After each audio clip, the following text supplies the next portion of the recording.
Joining me now is One Nation leader Pauline Hanson. Good to see you as always. Thanks for joining us. How would you describe the visit by the Chinese Premier and his delegation?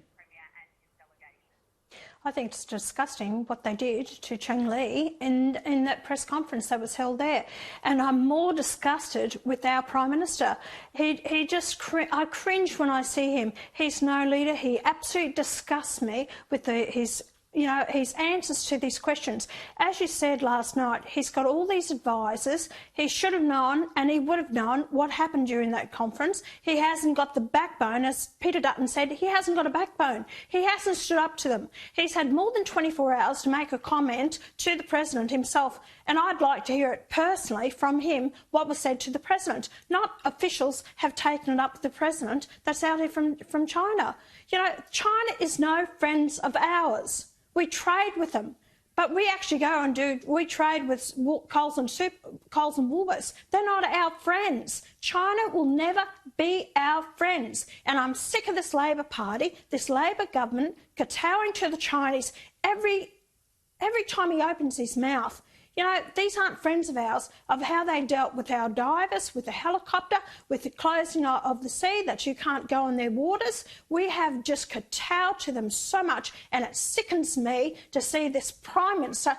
He is so weak, lily-livered Prime Minister that doesn't answer the people, and he kowtows them all the time. It sickens me. And the thing is, you know, it's good that relations are at a level where they haven't been in years, but as you said, there have been so many issues, particularly over the last 12 months, and we've got a situation where it just feels like China has Labor over a barrel, and you've got the Prime Minister saying that the incident with Cheng Lei was clumsy. That was all he could come up with.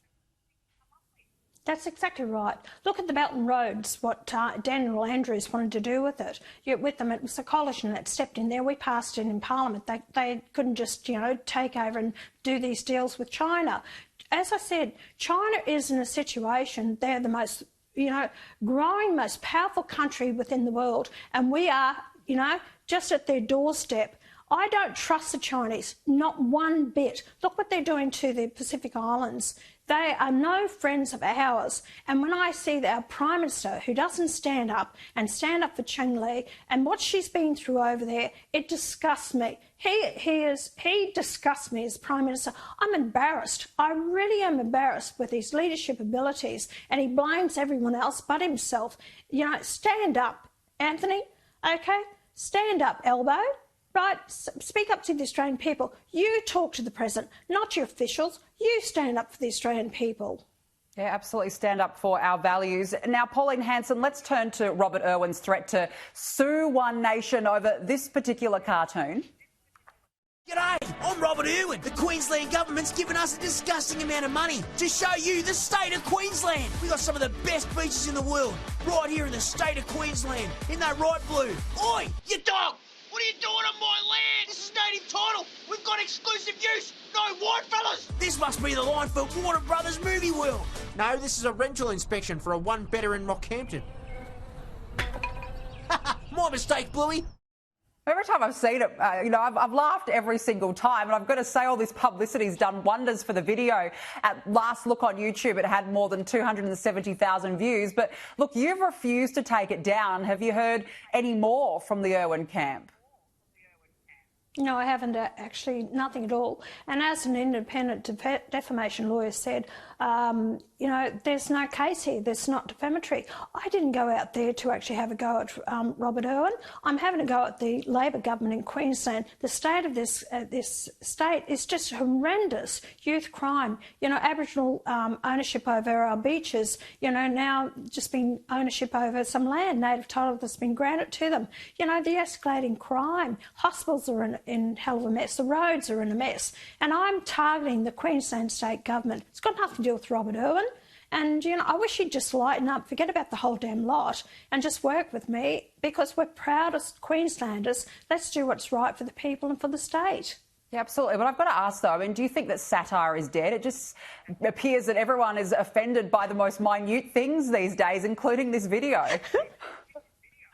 Not if I've got anything to do with it, Danica. That's why we put out 85 episodes of it and people are loving it. And you know what? On Twitter, it's reached 5 million views and it's gone international. So the fact is, no, satire is not dead. Let's stand our ground. And that's what I'm doing. And to hell with everyone else, because I'll keep putting my point across.